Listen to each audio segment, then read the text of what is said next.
Now, when I started off in this many years ago, I came from very poor beginnings. I did not graduate from high school. I finished in the half of the class that makes the top half possible. When I left school, I dropped out of high school. I could only get laboring jobs. I was told, by the way, if you don't get a good education, you won't do well in life. Don't get good grades, you won't get a good job. Don't go to college, you won't do well, and so on. And I believed that for a long time until I found there's hundreds of thousands, millions of people who dropped out of high school who went on to become millionaires and billionaires as well. The reason I say that to you, by the way, is don't let it hold you back. Don't let any experience that you've ever had in your life act as a brake on your potential, because there's hundreds of thousands of people who've had it worse than you could ever dream of, who've gone on to accomplish wonderful things. So I worked at laboring jobs for several years. I worked in construction. I worked on farms and ranches. I worked in factories putting nuts on bolts hour after hour. And one day, in a state of frustration, I began asking this question: why is it that some people are more successful than others? Now, in the Bible, there's the line that says, "Seek and ye shall find, for all who seek findeth. Ask and the door will be open." So I began asking other successful people, what are you doing differently from me? And they told me, and I did it, and I got better results. I got into sales when I could no longer get a laboring job, like many of you. And in sales, I noticed that one of the guys in my company was making 10 times as much as anybody else, and he was selling the same product out of the same office at the same price to the same people under the same conditions, and he was making 10 times as much as anybody else. So I went and asked him, what are you doing differently from me? And he told me, and I did it. Now, what I discovered, which changed my life and which brought us here today, is I discovered the law of cause and effect. The law of cause and effect, sowing and reaping, action and reaction, is the great universal or iron law of the universe. What it says is that everything happens for a reason, is that there are no causeless effects, is that even if we don't know what is causing the effect, we trace it back. It's the basis of the scientific process, of all medical research, of all marketing, of all business, is if you can define an effect that you want, you can trace it back and find somebody who at one time did not have that effect, and then find out what they did, and then do the same things, and you eventually get the same results. We say that success is not an accident. Failure is not an accident. Success leaves tracks. So if you just follow the tracks of other successful people, no matter where you're starting from, you eventually get to the same place that they get. Well, this was a shocker for me, because, and I learned later in psychology, by the way, that one of the two most important things we need to have to be happy and healthy is a sense of control, a feeling that we are in control of our lives, that things are happening for a reason, and a sense of coherence, a feeling that things fit together.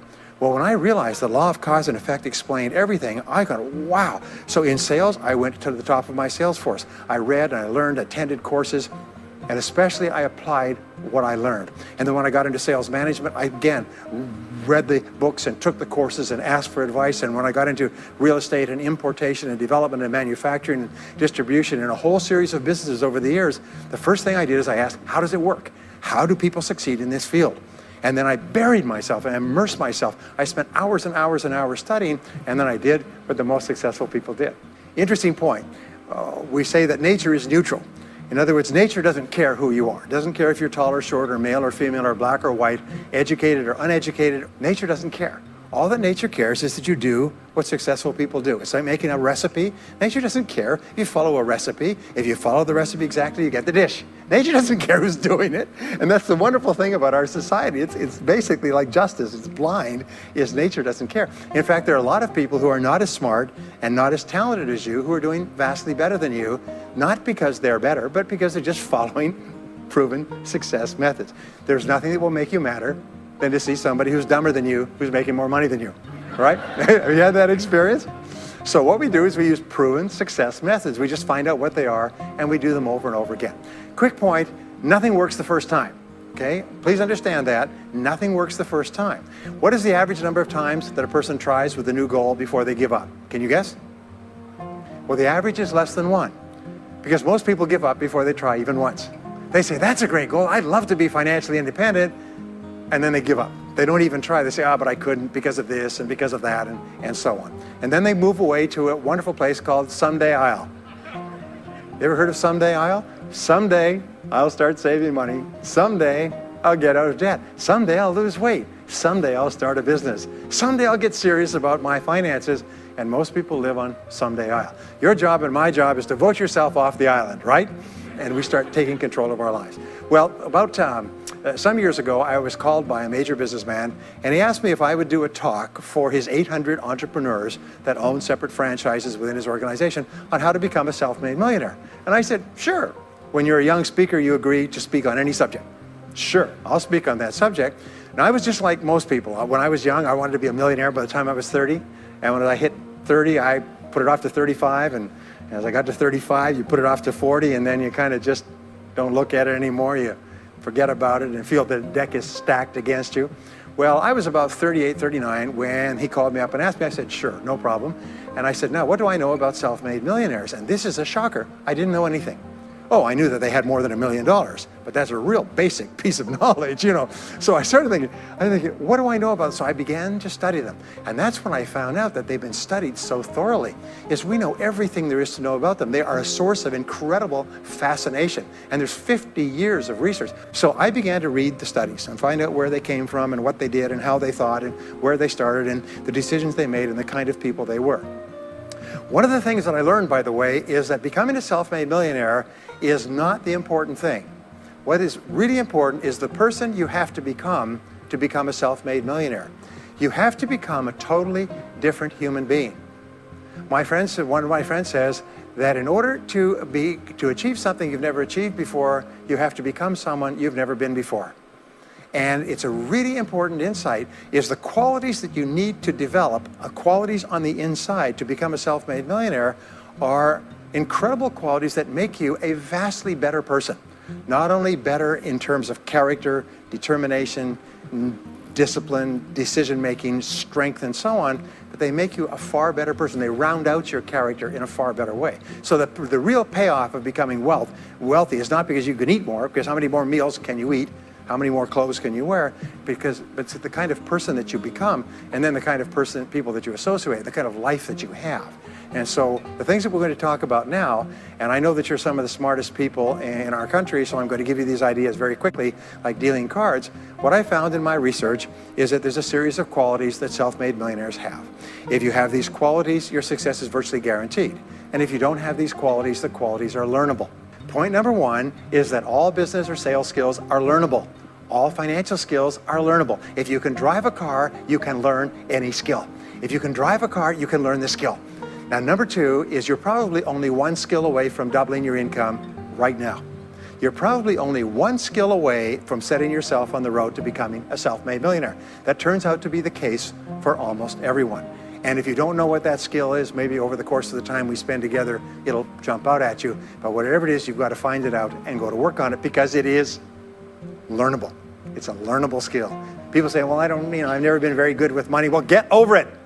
The fact of the matter is, you can learn what you need to learn to achieve anything that you want to achieve. So, the success secrets of self-made millionaires. Give yourself a score of 1 to 10, and if you are weak on one of these, it can be enough to hold you back. If you're strong on all of these, then there's no limit to what you can accomplish. The first is to dream big dreams. Dream big dreams. Practice what is called back from the future thinking and project forward. Develop a vision of yourself as happy, healthy, wealthy, thin. Practice what top people practice, which is what is called idealization. You project forward several years and you imagine that your life is perfect in every way. Imagine that you have no limitations. Imagine that you have all the time and all the money and all the friends and all the contacts and all the education and all the experience, and that you could be or have or do anything you want in life. If you could, what would it be? If your life were perfect in 5 years, what would it look like? How much would you be earning? How much would you be worth? What kind of a family life would you have? What kind of health would you have? What kind of car would you be driving? What would your life be like if you could wave a magic wand and make it perfect in every way?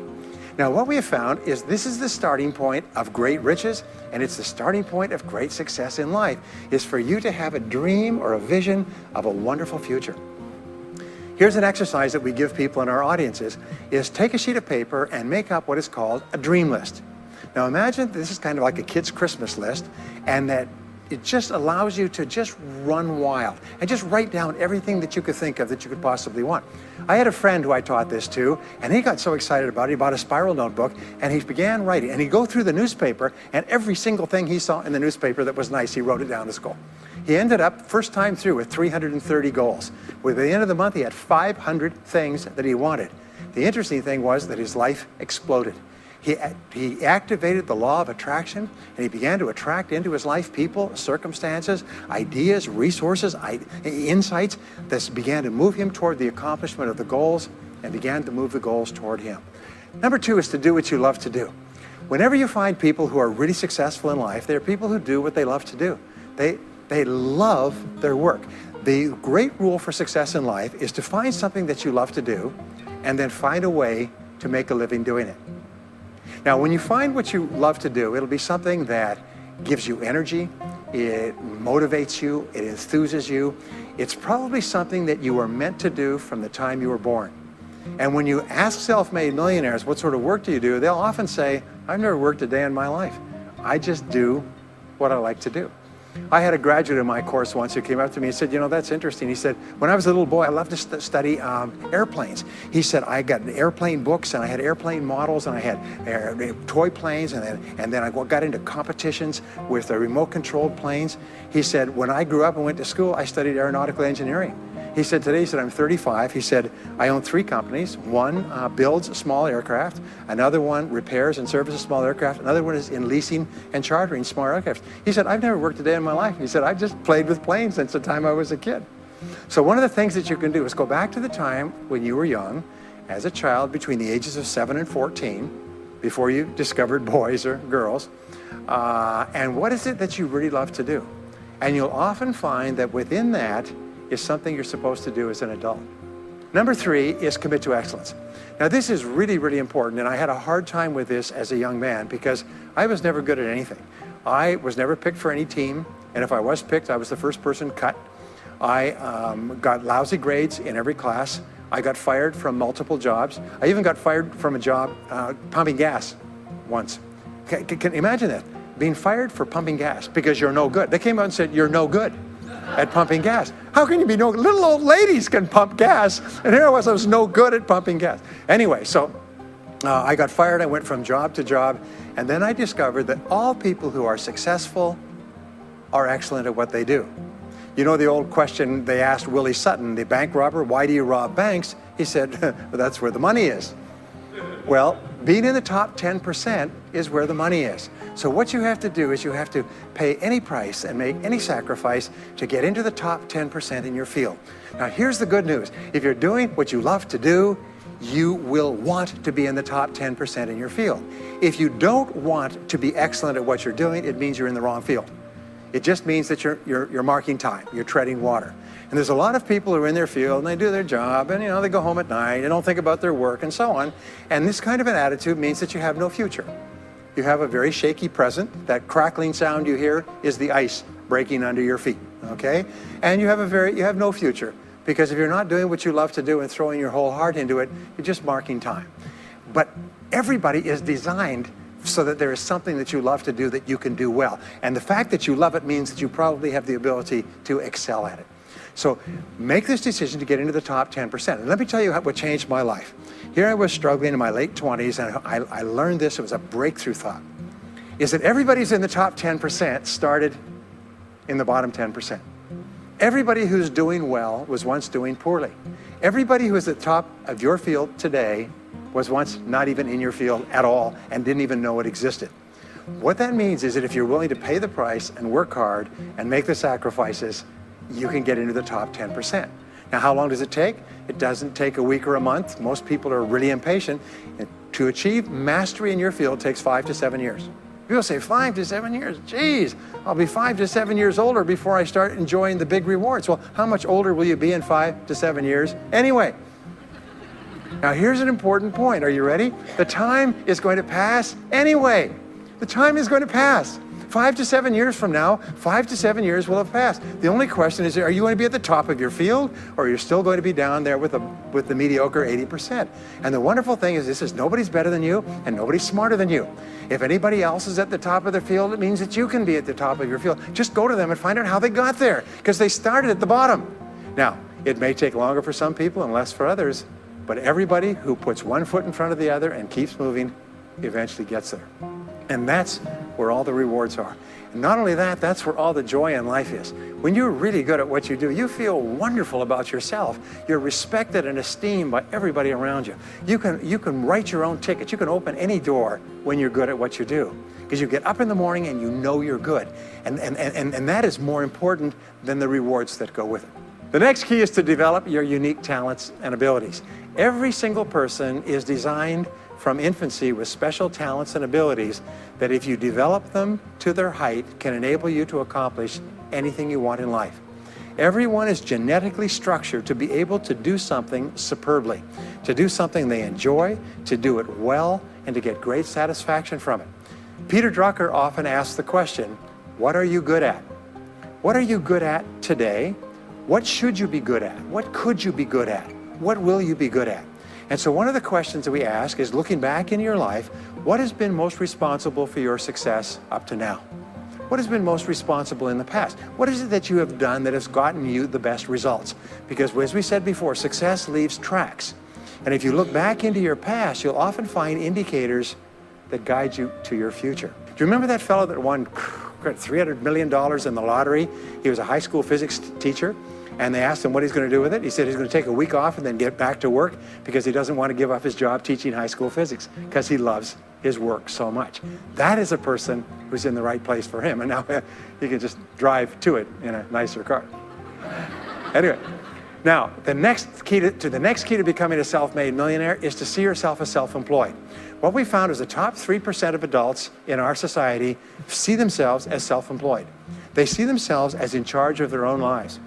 When I started off my career as a young man, I was 21 years old, working as a construction laborer, living in a one-bedroom apartment, broke, taking buses 2 hours every morning to get to work, and buses 2 hours to get back.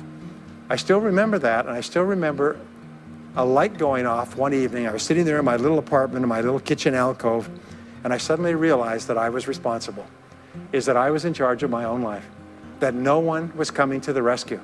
And it was one of the great turning points in my life. So what you find is that all exceptional people are highly responsible people. They look upon themselves as self-employed. Sometimes I'll ask an audience, I'll say, how many people here are self-employed? And some people will raise their hand and some won't. I'll say, now what's the true answer to this question? And the true answer is that everyone is self-employed. The biggest mistake you can ever make is to ever think you work for anyone else but yourself.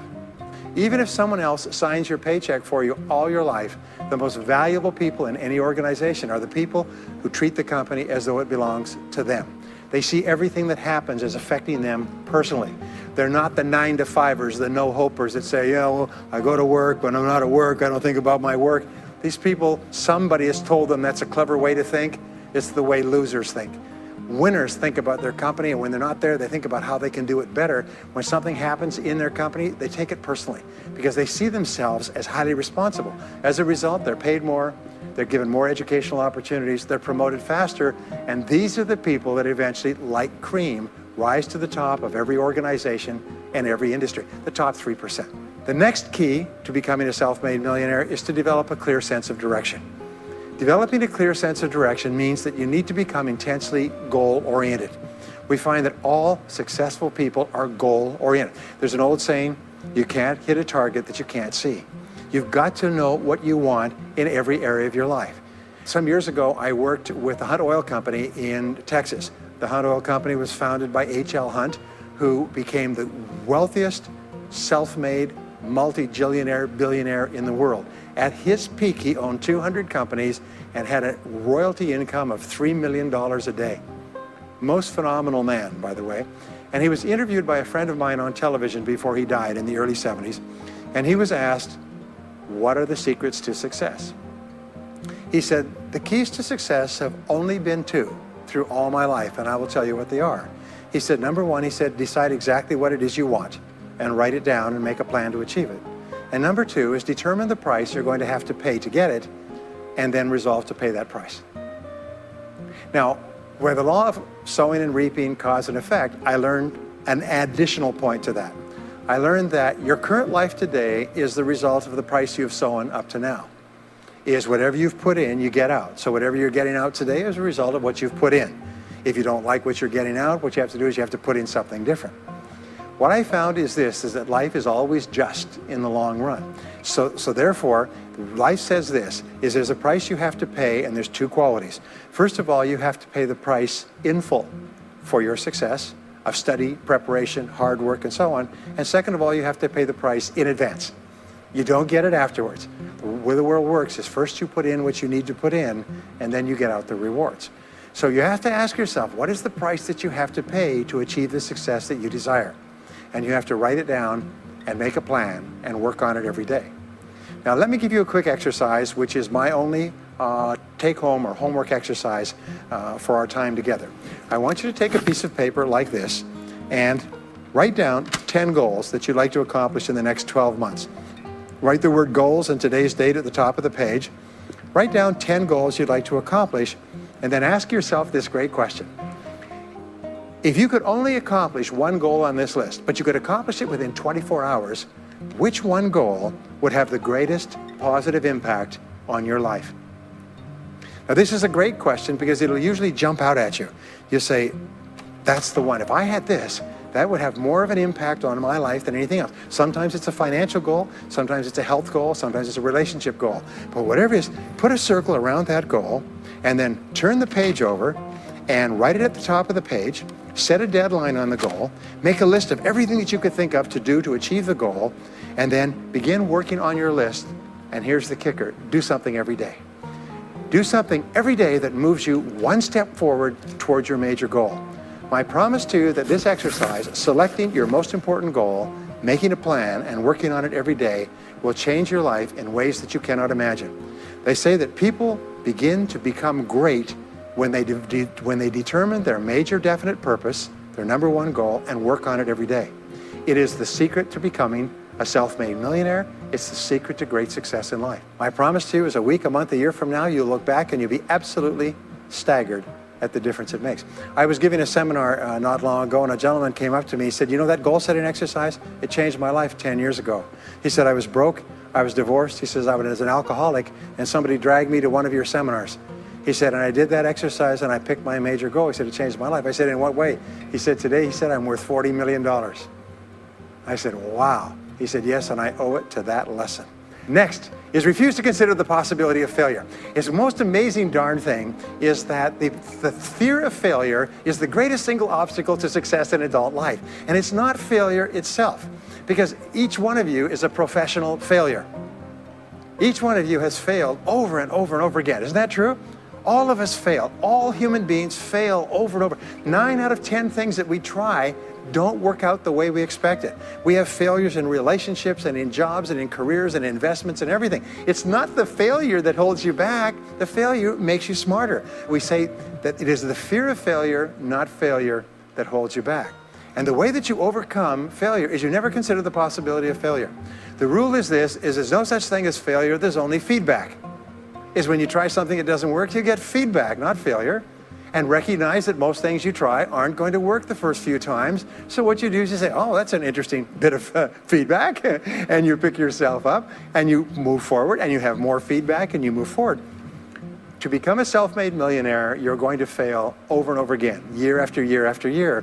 But your brain has a cybernetic mechanism, which means that every time you try something, you get feedback, which makes you smarter.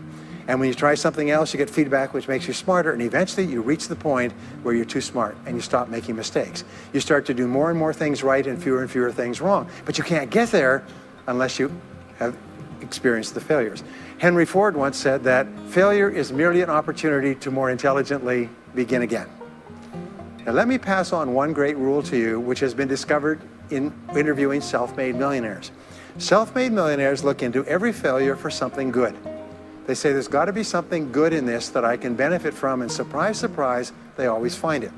Second is self-made millionaires always seek the valuable lesson in every setback or obstacle or temporary failure, and they always find the lesson.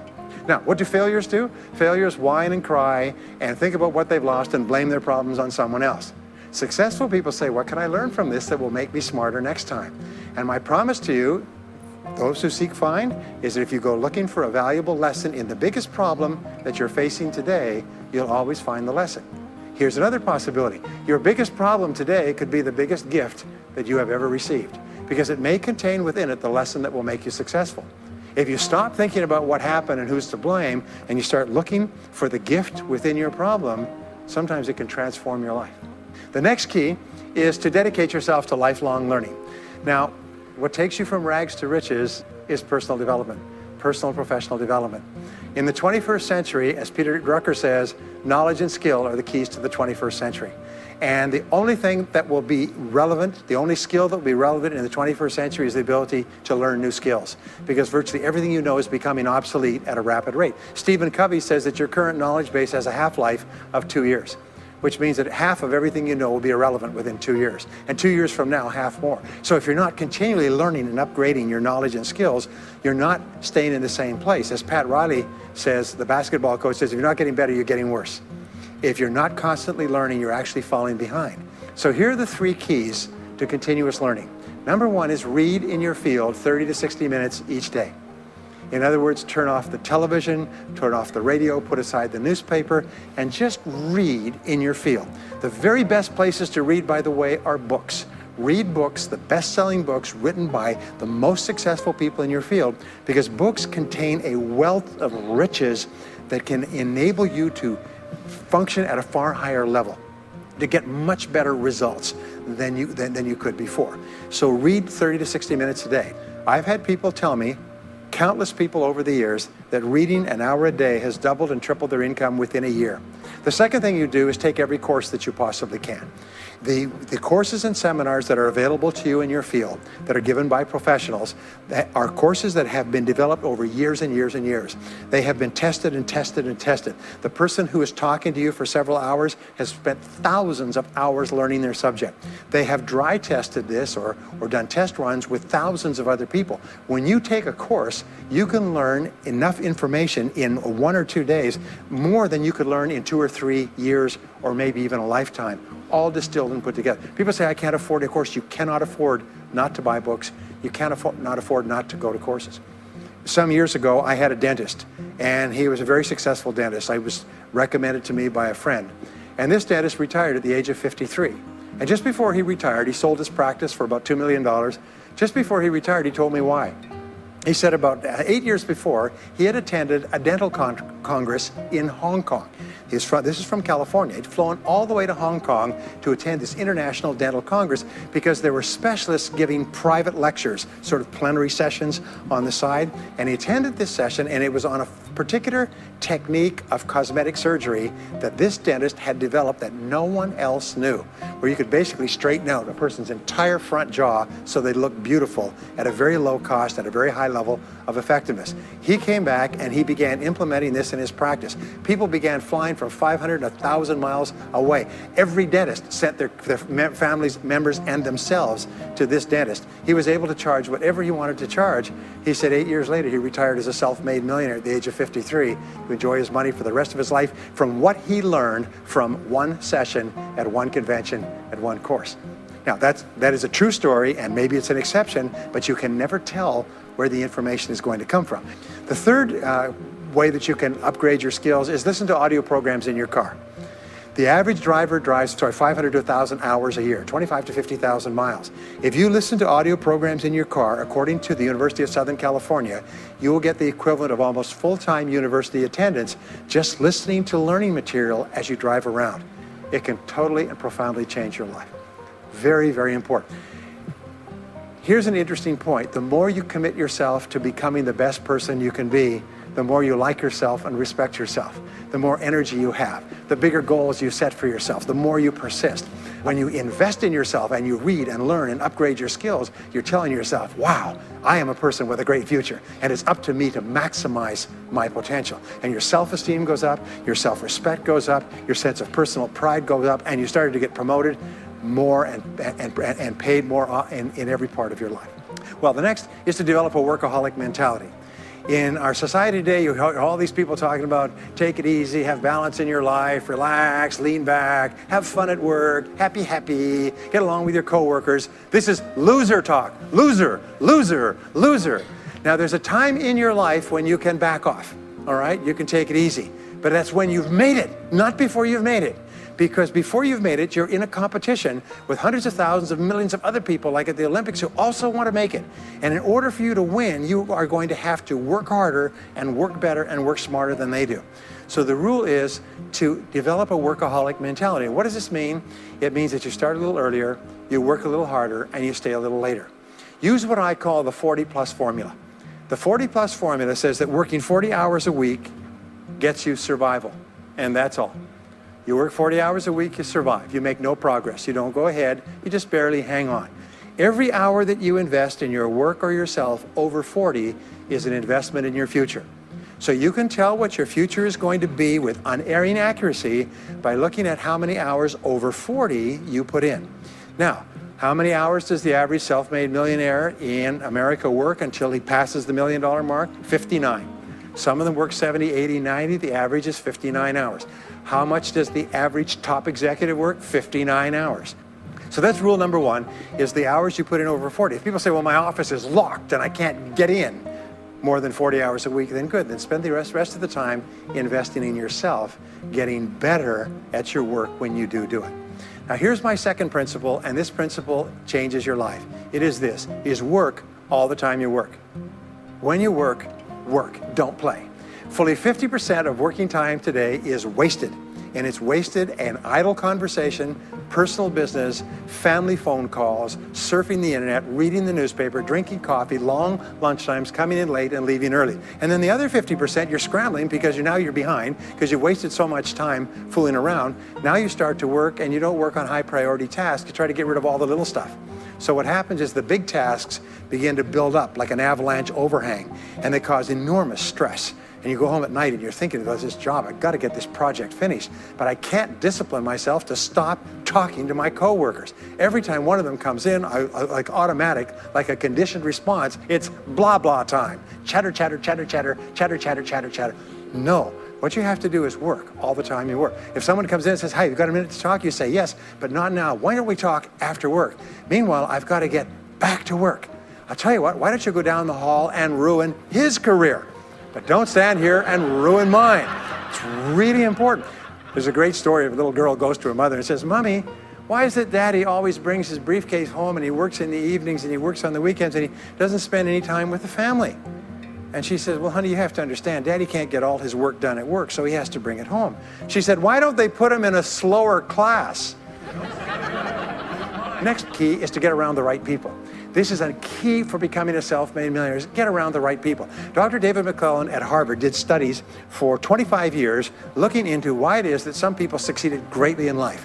What he found was as much as 99% of your success in life is going to be determined by what he called your reference group. Your reference group are the people with whom you habitually associate. They're the people that you associate with at work, the people you associate with home, your church, your political party, your social circle. What he found in working with people is that changing a person's reference group totally transformed the way they think. Why? It's because we are like chameleons, and we absorb through the skin the attitudes, the opinions, the behaviors, the style of dress, the style of speech of the people with whom we associate most of the time. If you start to associate with winners most of the time, you find that they have a totally different worldview. They're positive, they're upbeat, they're focused, they're learning, they're growing, they're positive at what they're doing, and you start to become like that. We know that our relationships determine 85% of our happiness or unhappiness in life. In other words, if you have bad relationships, personal relationships, they will drag you down worse than a sea anchor. If you work for a bad boss, it'll destroy all your joy in work. If you have one negative coworker, they found that one negative person in an office can cast a blackness over the whole office because of his or her negativity. And so the most important thing you do is you choose your relationships with care and only associate with people that you like and respect and enjoy being around. Next is be prepared to climb from peak to peak. One of the keys to becoming a self-made millionaire is to realize that life is never one continuous train. It's always up and down. So it goes up. Like if you climb a mountain peak, you have to go down into the valley before you climb the next peak. So all of life is cycles and trends. All of life is cycles and trends. And there's up cycles and there's down cycles, and there's up trends and there's down trends. The question is, what is the general direction of your trends? We say this, is that life is 2 steps forward and 1 step back. Successful people focus on the 2 steps forward, and then they protect themselves on the downside. They build up cash reserves. They put in stop loss orders on their stock market. They very carefully watch what they're doing. So they try to maintain that 2 steps up, and then they make sure that the 1 step back is not so far. And then they want to make sure that this curve is generally upward, so that each time there's a step back, they're still further ahead than they were before. The next one, which is to develop resilience and bounce back. Developing resilience and bouncing back is one of the key qualities of self-made millionaires, because as I said right at the beginning, most things won't work. This is a very interesting point, is that you're going to be knocked down over and over again. And what we know, as my friend Charlie Jones says, is you have to bounce, don't break. And when things go wrong, bounce. And so what I learned many years ago was this interesting technique of what is called mental rehearsal. And mental rehearsal says that you mentally prepare for the inevitable downturns before they occur. So you say, all right, in the course of life, things are going to go wrong, but when they do, I'm not going to become upset. I'm not going to get mad or angry or anything else. I'm just going to take it and learn from it and pick myself up and keep going. Sometimes I ask this question, does anybody here have any problems? Everybody says yes, everybody's got problems. Well, here's the rule, is all of life is a continuous series of problems. They never end. The problems just keep on coming, like the waves of the ocean. The only break in this unbroken series of problems will be the occasional crisis. So life will be problem, problem, problem, problem, problem, problem, crisis. Problem, problem, problem, problem, problem, crisis. It's like the waves of the ocean. 6 problems and a crisis, 6 problems and a crisis. Which means that everybody here is either in a crisis right now, has just gotten out of a crisis, or is just about to have a crisis. So what we have found is this, the hallmark of superior people, 30 years of research, is how you respond to a crisis. How you deal with problems and how you respond to a crisis. And what we have found is this, is superior people look for the solution to every problem. They don't allow themselves to become upset and angry. When something goes wrong, they say, okay, what's the solution? And they become intensely solution-oriented. When you have a very intense problem, that stimulates creativity to solve the problem. So what you do is you write and define the problem clearly. If you have a problem, you say, wait a minute, what is my problem? What is it that I'm worried about? And write it down. And the very act of defining a problem clearly often triggers the solution to the problem. One last technique that I want to give you with regard to your major definite purpose. And if you only do these 2 things as a result of our time together, they will transform your life. You've already identified the one goal that can have the greatest positive impact on your life. Now what you do is you take that goal and you write it at the top of a page in the form of a question. And you say, let us say your goal is to double your income. That could have a major impact on your life. You say, what are all the things that I could do to double my income in the next 12 months? Write it as a clear question. Even better, if you're earning $50,000 a year today, write, what could I do to earn $100,000 over the next 12 months? The more specific the question, the better. Then you devote yourself to writing 20 answers to this question. You must write a minimum of 20 answers. Work harder, work smarter, start earlier, stay later, change occupations, upgrade my skills, whatever it is, keep forcing yourself to write till you've written 20 answers. We call this mindstorming. The first 3 to 5 answers will be easy. The next 3 to 5 answers will be difficult. The last 10 answers will be incredibly difficult. But I have given this exercise to people who've gone on to become millionaires so many times I've lost track, because they often find that the 20th answer changes their whole life. And if you've ever done this once, it's absolutely staggering. More people have become millionaires with this simple idea of mindstorming, what I call the 20 idea method, than any other single method of creative thinking ever discovered. Once you've got your 20 answers, pick one answer and take action on it immediately. Once you've got, it doesn't matter what it is, just take one answer and take action on it, and that will keep you thinking and acting creatively all day long. The next key to becoming a self-made millionaire is to become an unshakable optimist. Unshakable optimist means that you think and talk about what you want most of the time. Optimists think and talk about what they want. They look for the good in every situation. They seek the valuable lesson. They're constantly feeding their mind with great ideas, which opens up new perspectives. What I have found is that optimists have three wonderful qualities. Number one is they learn more things. As a result, they dramatically increase the likelihood that they will learn the right thing at the right time. Number two is they try more things, which dramatically increases the likelihood that they'll try the right thing at the right time. And number three is they persist. They never give up. Optimists make a decision that once they've decided they're going to become wealthy, they just never stop until they achieve that goal. Now, will they have many setbacks and obstacles and difficulties? Do you know that almost everybody succeeds in a different direction from what they originally intended or from what they originally thought? But they just keep going. Almost like a football player running down the field, running, blocking, changing, moving back, forward, continually, but never loses sight of the goal. So optimists learn more things, try more things, and persist longer. I want to leave you with the last two qualities of self-made millionaires. Second to the last quality is that they develop the qualities of courage and persistence. I said before, the biggest single obstacle to success is the fear of failure. The antidote to the fear of failure is the habit of courage. And what we know is that you need two types of courage to succeed. The first type of courage is the courage to begin. It's the courage to launch with no guarantees of success. Someone once said that if all obstacles must first be removed, nothing will ever get done. So successful people are willing to think, plan, make decisions, and then take action with no guarantees. We say leap and the net will appear. Take action with no guarantees and then learn. The second part of courage is the courage to endure. It's the courage to persist. It's the courage to keep on keeping on. It's to make the decision in advance that you will never give up. No matter what happens, you will never give up. You will get knocked down over and over again, but you'll never give up. And the interesting thing is, if you make that decision in advance, you'll find yourself continually bouncing back. So courage means the courage to begin and the courage to endure. And the final quality of self-made millionaires, and Napoleon Hill called this the master key to riches. After studying 500 of the richest people in American history, he said it's the quality of self-discipline. It's the ability to make yourself do what you should do, when you should do it, whether you feel like it or not. The quality of self-discipline is the quality that will make you a big success. It's the ability to force yourself to do what you know you should do. And here is the wonderful discovery. Persistence is self-discipline in action.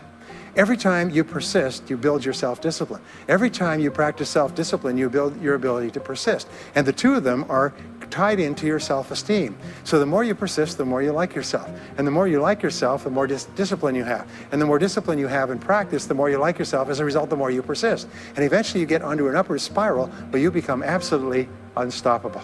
You reach the point where you know you can achieve the goal and nothing in the world can stop you. And every step that you take forward makes you stronger and stronger and stronger until finally people say, I know one thing about him, I know one thing about her. You cannot stop him or her. Once they decided they want something, they will not stop until they get it. And when you develop that quality, there will be nothing that is impossible to you. So let me just leave you with these last points. We're living at the very best time in all of human history. More people are going to make more money in the next few years than have ever been made in all of human history.